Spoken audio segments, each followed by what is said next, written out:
Imagine being a young John D. Rockefeller in 1857. The worst financial panic in a century hits, and the economy completely collapses. Everyone around you is panicking, ruined. But instead of folding, Rockefeller looked at the chaos and saw it as the greatest classroom he could ever ask for. He studied the mistakes of others, built a reputation for being steady under pressure, and called the crisis his apprenticeship in adversity. This single mindset shift laid the foundation for his entire empire. How did he do it? He understood a secret that ancient philosophers have known for centuries. The obstacle in your path is not something to be avoided, it is the path itself. This is the core lesson from Ryan Holiday's modern classic, The Obstacle is the Way. Holiday revives the ancient philosophy of Stoicism for the modern world, showing us how to turn our struggles into our strengths. The entire framework is built on three key disciplines. First, managing your perception. Second, taking the right kind of action. And third, cultivating an unbreakable will. Let's start with perception.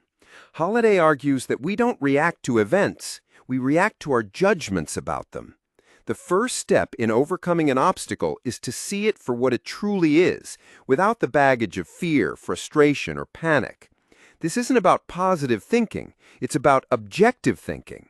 When you face a setback, a deal falls through, a project fails, the Stoic approach is to strip away the emotion. Don't call it a disaster, call it a new data point. Don't see it as a roadblock. See it as a detour that might reveal a better route.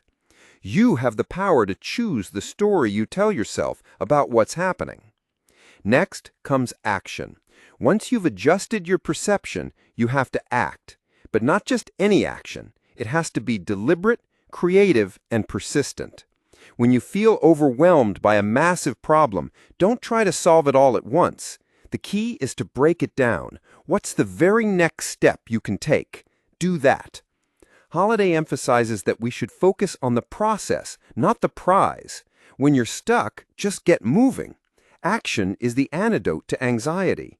Instead of trying to run through the obstacle, think about how you can go around it, under it, or even use its own weight against it.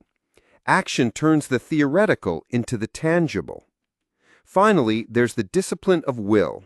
This is your inner strength, your resilience for when things are truly out of your control. Sometimes, no matter how you perceive a problem or how you act, you can't change the outcome. A loved one gets sick, a market crashes. This is where your will comes in. You build what the Stoics called an inner citadel, a fortress inside you that no external event can breach. This is about accepting reality, not fighting it. It's about understanding what is up to you and what isn't. The ultimate expression of will is what philosophers called amor fati, a love of fate. It's the ability to not just accept your circumstances, but to love them, knowing that they are forging you into a stronger, more resilient person. So the core message is simple but profound. Every obstacle we face in life presents us with an opportunity to practice a virtue: patience, creativity, resilience, or courage.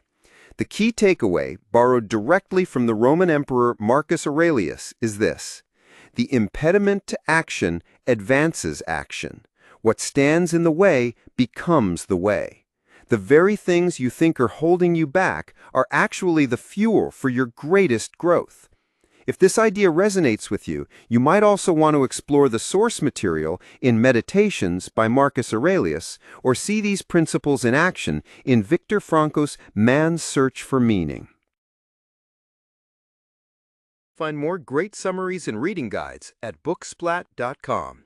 Level up yourself today, 3 minutes at a time.